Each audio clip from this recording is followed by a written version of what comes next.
I love it. I always get lost in the YouTube rabbit hole of looking at all these videos. I try and pick something to watch and relax my mind before I go to bed, and then before I know it, 3 hours later, I'm just like wide awake thinking, what the fuck is going on? There's crazy ones like MK Ultra, which is the mind control program from the CIA. So you see a lot of elites use MK Ultra to control celebrities and things of this nature, and it's proven to be true. So if that can be true, where they run some mind control psyop operations on people, yeah, maybe everything else could be true as well. Those humiliation rituals. 100%, bro. John Cena in a dress when he's supposed to be the most jacked stud of the world. Who does that? Yeah. Who does that? So yeah, 100% there's humiliation rituals, and people are willing to sell themselves for a bag. Pretty disappointing. It is weird because I sometimes look at these people, I'm like, hang on, how did they go from like being kind of semi-famous, being in a few films or whatever, and then all of a sudden it's like they're everywhere.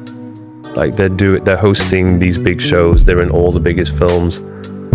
Did you watch the Kevin Hart interview where there was he was interviewing this girl, forget the name, you can run the clip on it, and long story short, it's like, oh yeah, they pay people off, or they pay people off to stay quiet, and then Kevin Hart on the show, he's like, shh, shh, shh, shh, shh. They're listening.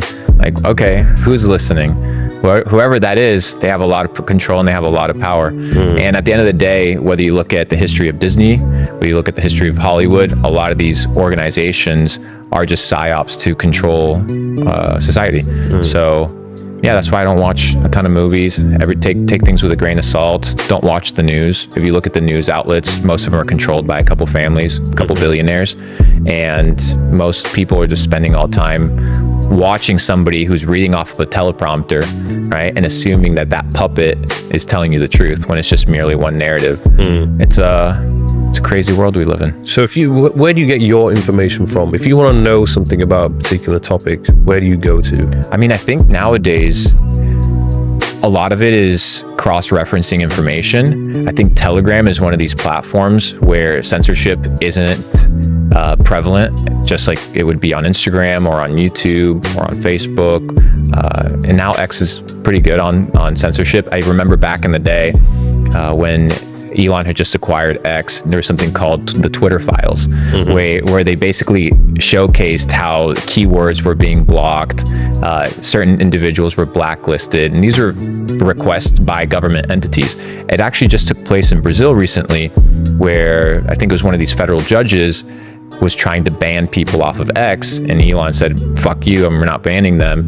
And they basically had to go offline in order to in Brazil in order to not have legal consequences. So there's definitely a lot of government intervention when it comes to controlling the narrative, because if you control the narrative, you control reality, because the narrative equals perception, and perception is what everybody kind of bases their worldview on. So if you can control the narrative, you control people's worldview.